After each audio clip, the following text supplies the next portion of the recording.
Hello નમસ્કાર મિત્રો, આપણી યુટ્યુબ ચેનલ ગુજરાત જીકે ગુરુ પર હું પંકજ કંજરિયા તમારું હાર્દિક સ્વાગત કરું છું. મિત્રો, આજ રોજ તારીખ 29/12/2024ના રોજ જે કંડક્ટરની પરીક્ષા લેવામાં આવી તો તેના પેપરનું સોલ્યુશન આજે આ વિડીયોમાં કરવાના છીએ. વિડીયો શરૂ કરતાં પહેલાં ચેનલ પર નવા હોય ચેનલને સબસ્ક્રાઈબ કરી લો. વિડીયો સારો લાગે તો લાઇક કરો, તમારા મિત્રો જોડે શેર કરજો. સૌપ્રથમ પ્રશ્ન હતો કે માઇક્રોસોફ્ટ પાવર પોઈન્ટમાં તૈયાર થયેલ ફાઇલનું એક્સટેન્શન શું હોય છે? તો પેન્ટનું એક્સટેન્શન હોય છે બીટ મેપ BMP. ત્યારબાદ હતું માઇક્રોસોફ્ટ એક્સેલમાં રો અને કોલમને શું કહેવામાં આવે? તો એને સેલ કહેવામાં આવે છે. પાવર પોઈન્ટ પ્રેઝન્ટેશનને પૂર્ણ સ્ક્રીનમાં જોવા માટે કઈ શોર્ટકટ કી વપરાય છે? તો એના માટે F5 વપરાય છે. ત્યાર પછી રેમનું પૂરું નામ શું છે? તો એનું નામ છે રેન્ડમ એક્સેસ મેમરી. ત્યારબાદ છે માઇક્રોસોફ્ટ એક્સેલમાં સમગ્ર રો પસંદ કરવા માટે કઈ શોર્ટકટ કી છે? તો શિફ્ટ સ્પેસ. ત્યાર પછી નીચેના પૈકી કયું આઉટપુટ ઉપકરણ નથી? તો જો મોનિટર છે, સ્પીકર છે, પ્રિન્ટર છે. પરંતુ જે આ કીબોર્ડ જે છે એ ઇનપુટ છે. ત્યાર પછી નીચેના પૈકી કઈ કોમ્પ્યુટરની પ્રોગ્રામિંગ ભાષા નથી? પાયથન છે, સ્વિફ્ટ છે, જાવાસ્ક્રિપ્ટ છે. યુનિક્સ છે એ ઓપરેટિંગ સિસ્ટમ છે. ત્યારબાદ જે સ્પ્રેડશીટ બનાવવા માટે માઇક્રોસોફ્ટ ઓફિસના કયા પ્રોગ્રામનો ઉપયોગ થાય છે? તો એના માટે MS એક્સેલ વપરાય છે. ત્યારબાદ છે ઇન્ટરનેટ પર ફાઇલ ટ્રાન્સફર કરવા માટે કયો પ્રોટોકોલ વપરાય છે? એના માટે FTP ફાઇલ ટ્રાન્સફર પ્રોટોકોલ. ત્યારબાદ છે નીચેના પૈકી કોમ્પ્યુટરમાં સ્ટોરેજનો સૌથી મોટો એકમ કયો છે? તો એક્ઝાબાઇટ. ત્યારબાદ એક નિબલ એટલે કેટલા? તો કે 4 બીટ થાય. ત્યારબાદ નીચેના પૈકી કયું વેબ બ્રાઉઝર નથી? જો ફાયરફોક્સ છે, મોઝિલા, વિન્ડોઝ એક્સપ્લોરર છે, માઇક્રોસોફ્ટ એજ છે, એટલે ગૂગલ ક્રોમ છે, માઇક્રોસોફ્ટ એજ નથી. આ જવાબ આવશે. ત્યારબાદ છે નીચેના પૈકી કઈ ઓપરેટિંગ સિસ્ટમ છે? તો વિન્ડોઝ 10 છે ને એ ઓપરેટિંગ સિસ્ટમ છે. ત્યારબાદ ફિશિંગ એટલે શું? તો કે વિશ્વસનીય સ્ત્રોતની ઓળખાણ આપી ગુપ્ત માહિતી જાણવી. ત્યારબાદ છે નીચેના પૈકી શું હાર્ડવેરનું ઉદાહરણ છે? તો આ પ્રિન્ટર છે, હાર્ડવેરનું ઉદાહરણ છે. ત્યારબાદ નીચેના પૈકી કઈ ક્લાઉડ સ્ટોરેજ સર્વિસ છે? તો ડ્રોપબોક્સ છે, ગૂગલ ડ્રાઈવ છે. એટલે કે A અને B બંને જવાબ આવશે.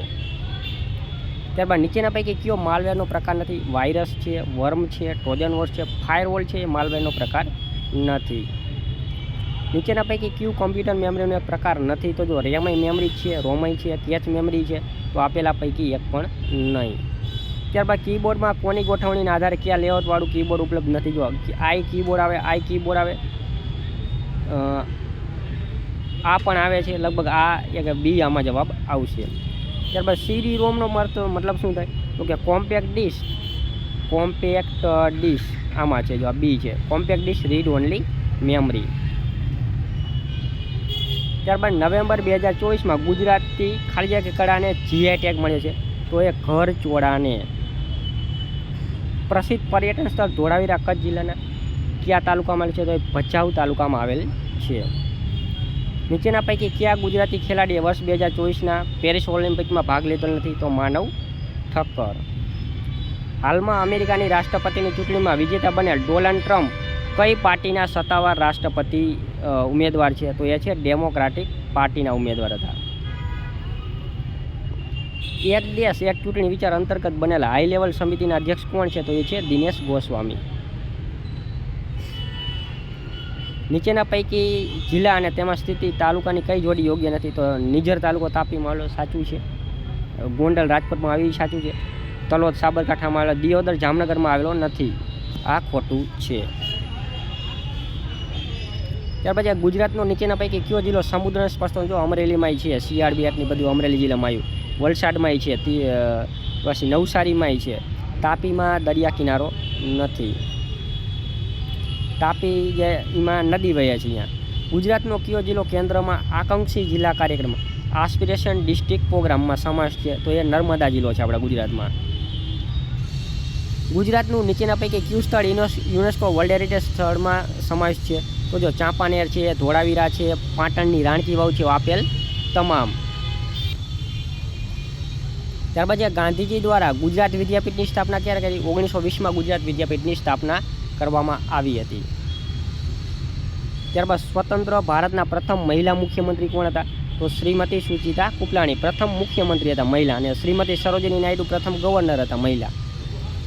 નીચેના પૈકી કઈ સંસ્થા બંધારણીય સંસ્થા નથી? તો જો ગુજરાત જીપીએસસી છે, રાષ્ટ્રીય અનુસૂચિત જનજાતિ છે, નાણાં, આ બધી બંધારણીય છે. નીતિ આયોગ ગેરબંધારણીય સંસ્થા છે. નીચેના પૈકી કઈ નવલકથા કનૈયાલાલ મોણેકલાલ મુનશીએ લખેલી છે? તો સરસ્વતી ચંદ્ર નથી, માનવીની ભવાઈ નથી, પૃથ્વી વલ્લભ, ઝેર તો પીધા જાણી કે પૃથ્વી વલ્લભ આવશે લગભગ.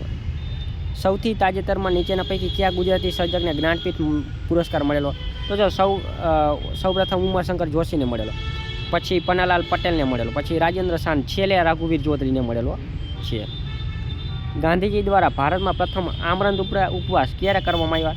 તો લખનૌમાં નહીં, 1918માં અમદાવાદ મિલ મજૂર સત્યાગ્રહ વખતે કરવામાં આવ્યા હતા. કથકલી નૃત્યમાં મુખ્યત્વે કયા રાજ્ય સાથે સંકળાયેલું છે? તો કથકલી છે એ કેરળ રાજ્ય સાથે સંકળાયેલું છે. ત્યાર પછી કઈ ગુજરાતી અભિનેત્રીને 70માં રાષ્ટ્રીય ફિલ્મ એવોર્ડમાં શ્રેષ્ઠ અભિનેત્રીનો પુરસ્કાર મળે? માનસી પારેખને મળેલો છે કચ્છ એક્સપ્રેસ નામની ફિલ્મ માટે. ત્યાર પછી ગુજરાતી સાહિત્ય પરિષદનું મુખપત્ર કયા નામે પ્રસિદ્ધ છે? તો એ પરબના નામે ઓળખાય છે. તો એ છે પરબના નામે ઓળખાય છે. તો મિત્રો આ હતા આપણા પાસે અત્યારે હાથમાં આટલા પ્રશ્નો આવેલા છે. ઓકે, તો એના આધારે આપણે આ જે વિડીયો બનાવેલો છે, જેમ જેમ બીજા નવા પ્રશ્નો આવતા જશે તેમ તેમ આપણે આખું આ પેપરનો જે વિડીયો જે છે બીજા વિડીયોમાં આપણે મૂકીશું. ઓકે, આ પેપર તમને કેવું, તમે લોકોએ મિત્રોએ આ પેપર આપેલું હોય તો તમને કેવું લાગ્યું એ બતાવજો. તમે કેટલા પ્રશ્નો ટીક કર્યા છે, કેટલા માર્ક આવશે વગેરે જે આ વિડીયોની નીચે કમેન્ટની અંદર જરૂર બતાવજો. Okay, thank you.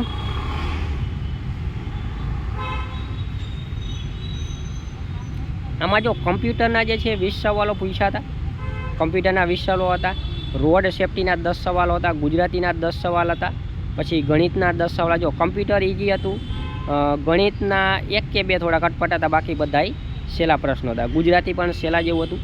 ઓકે, પછી જીકે જે છે 20 માર્કનું હતું, એ બધું ઓલમોસ્ટ બધું ઇઝી હતું.